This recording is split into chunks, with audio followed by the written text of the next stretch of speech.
चलिए अब आगे बढ़ते हैं और समझते हैं कि कौन से हैं वो बड़े ट्रेंड्स जहां पे आपको नज़र रखनी है और आज के लिए कौन से स्टॉक्स आपको ध्यान में रखने हैं। निकुंज सर हमारे साथ जुड़ चुके हैं। Nikunj sir, good morning. सबसे पहले तो आपसे एक बार Vodafone Idea strong response FPO में मिला उसको, और साथ ही जो 6.5% उनका पूरा एफपीओ भरा, क्या आपकी उम्मीद से अच्छा रिस्पॉन्स उसको मिला? एक बार उस पर एनालिसिस चाहेंगे। और आज सीएलएसए का मानना है कि इसके चलते इंडस टावर्स पे आप नजर रखिए। आप इस रिपोर्ट को कैसे देख रहे हैं? देखिए, जो रिस्पॉन्स रहा है बम्पर रिस्पॉन्स रहा है। मैं एकदम भी क्वांटम ऑफ रिस्पॉन्स को लेकर के श्योरली मैं आश्चर्यचकित हूँ, मगर द फैक्ट दैट एक 18,000 करोड़ का इशू वोडाफोन आईपीओ का सेल थ्रू कर गया, उसको लेकर के मैं एकदम भी आश्चर्यचकित नहीं हूँ। हमने कई बार बात करी है कि वोडाफोन आईपीओ को लेकर के आपको क्या राय बनानी चाहिए। देखिए, आपको ये राय बनानी चाहिए कि जो इस कंपनी का वर्स्ट है हमारे हिसाब से ख़त्म हो चुका है। कंपनी के अंदर पैसा आ रहा है, पैसा आने से वो केपेक्स करेंगे। कंपनी का जो रेलेवेंस है वीक नंबर 3 क्या वो स्ट्रॉन्ग नंबर 3 हो जाएंगे। और क्योंकि मुझे लगता है कि इसके अंदर एक सरकार का भी ओनरशिप है, तो मुझे डायरेक्टली इनडायरेक्टली ये भी लगता है कि सरकार एक प्रकार का आश्वासन दे रही है कि वो टेलीकॉम सेक्टर के लिए कमिटेड है कि वहाँ पर 3 प्लेयर होने देंगी। और एक प्रकार से वह 2000 अगले साल के अंदर जो डेट को लेकर के इशू आएगा, मुझे लगता है कि सरकार उसको वहाँ पर कुछ ना कुछ बड़ा समझदारी वाला एक डिसीजन लेंगी। वोडाफोन आईपीओ में बात यह है कि भाई आपने अगर एफपीओ में आर्बिट्राज के लिए लगाया था, बिकॉज एफपीओ 11 रुपये से नीचे था, अभी जो शेयर है वो 13 रुपये के आसपास है, 3-4 दिन में आपके पास शेयर आ जाएंगे, तो क्या नियर टर्म में इसके अंदर एचएनआई और रिटेल की बिकवाली आ सकती है? तो वो हो सकता है इशू के बाद आज थोड़ा एफएनओ के अंदर लोग शॉर्ट पोजीशंस बनाना चालू कर दें, क्योंकि उनको पता है कि उनके पास एफपीओ के अंदर माल आने वाला है, उसकी डिलीवरी वो दे सकते हैं। तो हो सकता है कि शॉर्ट टर्म में वो आर्बिट्राज बना रहा है। मगर 1 से 2-3 साल, आपको 2-3-4 साल का व्यू अगर लेना है, तो मुझे ये मानना है कि टेलीकॉम के अंदर ठीक ठाक सरकार की रणनीति रहेगी, प्राइसिंग ठीक ठाक रहेगी, प्राइस हाइक रहेगा, तो वोडाफोन आइडिया की जो रेलेवेंस है, जो एंटरप्राइज वैल्यू बोलते हैं, वो एंटरप्राइज वैल्यू उसकी बढ़ सकती है। ये सिंपल कहानी है मेरे हिसाब से।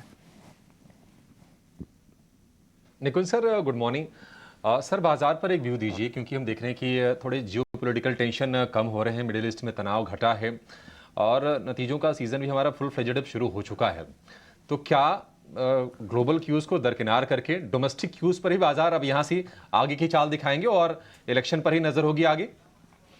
अभिषेक, देखिए, आज आप ट्यूसडे की बात अगर आप करें और आप फ्राइडे को उसको कंपेयर करें, तो काफ़ी ज़्यादा इस समय मार्केट के अंदर स्थिरता देखने को मिल रही है। यूएस मार्केट्स और एसएनपी खास करके 6 दिन की गिरावट के बाद कल रात को ऊपर बंद हुए हैं।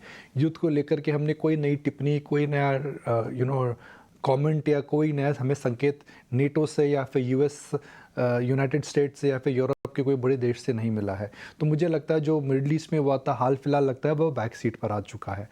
उसके बाद अगर आप देखें कि मार्केट के अंदर जो फेड को लेकर के गहमा गहमी हुई थी, वो भी लगता है कि मार्केट अब मानने लगा है कि भाई 4 रेट हाइक नहीं होंगी, 3 होंगी, 4 रेट कट नहीं होंगी, मगर 2 या 3 तो हो सकती हैं।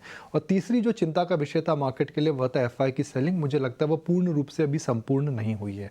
मगर जो सबसे इंटरेस्टिंग बात यह है कि डिम्पी, अभिषेक, सृष्टि, मेरे हिसाब से कि अगर आप मार्च टू अप्रैल की तुलना करें, मार्च में सेल ऑफ आया, अप्रैल में मार्केट्स रिकवर करा।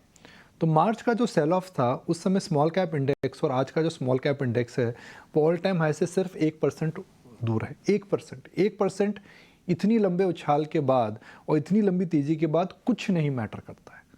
मगर the fact that you 1% away, वह मैटर इसलिए करता है लोगों को, बिकॉज लोगों के पास कमिटमेंट नहीं है। हम जैसे हिंदी में कहते हैं, लोगों के पास माल नहीं है। तो अगर मार्केट टिका रहा, ग्लोबल कंसर्न्स धीमी होने लगी, एफआई की बिकवाली अगर कम होने लगी, तो मुझे ये लगता है कि इलेक्शन से पहले एक फोमो क्राउड जरूर आएगा, जिसने अप्रैल में माल नहीं लिया है, जिसने मार्च में डर के मारे अपनी कमिटमेंट कम कर दी थी। तो मार्केट उसी लेवल पर आ चुका है, आपके शेयर बढ़ चुके हैं, मगर आपके पास घर के अंदर जो एनएवी गेन है वह नहीं मिला है। वो एक डेंजरस चीज़ होती है। और मुझे लगता है, मुझसे हम कहते हैं ना कि भाई फोमो, मुझे लगता है कि मार्केट में अभी वो बचा है। वो सर, वो एक्चुअली वो डाटा भी कह ही रहा है कि एक लेवल ऑफ फोमो मार्केट के अंदर ज़रूर आ सकता है। निकुंज सर, रिलायंस इंडस्ट्रीज़ के नंबर्स भी आए हैं। Good morning. नंबर्स को पहले तो आप रेट कैसे करते हैं? यूबीएस तो कह रहा है कि खरीदो और 3400 भी जाएगा। नंबर्स लेकिन अलग अलग पैमाने पर कुछ तो ठीक है, कुछ जगह पर थोड़ा ख़राब भी हैं। देखिए डिम्पी, कई बार कंपनियों पे हम क्वार्टर से क्वार्टर तक एनालिसिस करते हैं। जैसे आईटी कंपनी है, हर क्वार्टर से क्वार्टर एनालिसिस करते हैं, क्यू एन क्यू, क्या कांस्टेंट करेंसी ग्रोथ है, क्या एट्रिशन हो रहे हैं, क्या मार्जिन हो रहे हैं। वो बिजनेस है, बिजनेस के अंदर आप एक क्वार्टर एंड क्वार्टर ट्रजेक्टरी देखते हैं। मगर रिलायंस के जो बिजनेस है उसको क्वार्टर एंड क्वार्टर नहीं देख सकते। ऑयल एंड गैस का बिजनेस कैसे आप क्वार्टर एंड क्वार्टर देखेंगे उसको? रिटेल का बिजनेस, जी हाँ, उसको हम क्वार्टर देखते हैं, ग्रोथ और नए स्टोर एडिशन क्या रहे हैं। जियो, जी हाँ, उसको हम क्वार्टर क्वार्टर देखेंगे, मगर नए एनर्जी का बिजनेस हम क्वार्टर क्वार्टर नहीं देखते हैं। तो मैं क्या बोलना चाह रहा हूँ? मैं बोलना चाह रहा हूँ दैट रिलायंस का जो स्टॉक इस समय चला है वह नतीजों के खबर या नतीजों के बलबूतों पर नहीं चला है, वो इंडिपेंडेंटली चल रहा है। उसके अंदर चाल जो आ रही है वो करीब 10-15 जनवरी से काफ़ी अच्छी चाल आ रही है। तो मेरा ये मानना है कि रिलायंस के जो नतीजे हैं उसकी वजह से रिलायंस के अंदर जो मूवमेंट है वो शॉर्ट लिव रहेगा। नतीजे इतने अच्छे नहीं थे, अपग्रेड्स नहीं है, तो हो सकता है आज थोड़ा नीचे खुले, हो सकता है उसके बाद उसके अंदर नीचे लोअर लेवल पर एक बाइंग देखने को मिले। तो नतीजों के वजह से रिलायंस के अंदर मुझे नहीं लगता कि बहुत बड़ा मूव आया है और बहुत बड़ा मूव आएगा। मगर इंडिपेंडेंटली ऑफ नतीजे मुझे लगता है कि रिलायंस का जो कर्व है इस समय अच्छा चल रहा है, बिकॉज जियो में प्राइस हाइक की उम्मीद है, रिलायंस रिटेल ठीक ठाक है, न्यू एनर्जी का केपेक्स ख़त्म हो रहा है, जियो फाइनेंशियल्स में लिस्टिंग बहुत ही बेहतरीन रही है। और उसके बाद अगर आप देखें कि इनके जो एनर्जी बिजनेसेस हैं उनके अंदर भी हम देख रहे हैं कि सिक्लिकल अपटर्न आ चुका है।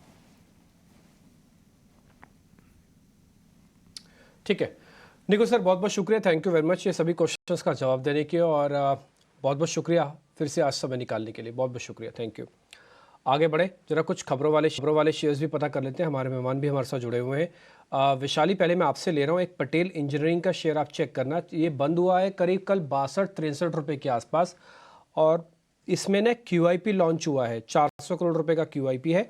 जो भाव है ना वो 56 रुपये तय हुए हैं, तो कल की बंद है 62 रुपया। तो ये 56 पे आ सकता है या फिर यहीं से ऊपर ले जाएगा? पावर कितनी है शेयर के अंदर? आई थिंक बहुत ही स्ट्रांग है। कल वॉल्यूम भी बहुत अच्छे से हुआ है और बुलिश कैंडल भी बनी है। I think for all possibility ये गैप अप से भी खुल सकता है, और 74 का नेक्स्ट टारगेट दिख रहा है, तो I think it's very strong. ये कह रहे हैं कि 74 तक आ सकता है, इंटरेस्टिंग है।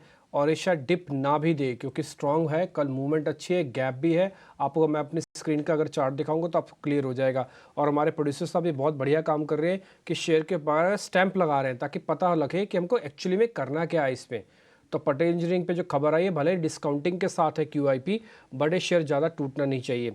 आगे दूसरा एक और शेयर है विशाली, ये भी मेरे को आपसे ही पता करना है, वो है KP एनर्जी के नाम से। इसको गुजरात से एक ऑर्डर मिला है, KP एनर्जी टाइप करेंगे तो आ जाएगा share, KP energy.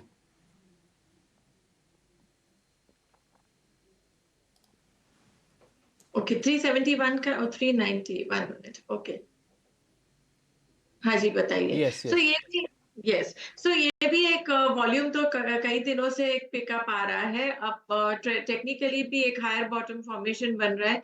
Near term resistance को भी क्रॉस करना बाकी है। 395 is the near term resistance. 395 396 levels को क्रॉस करता है, which I think is very likely, तो 415 से 440 के टारगेट्स दिख सकते हैं।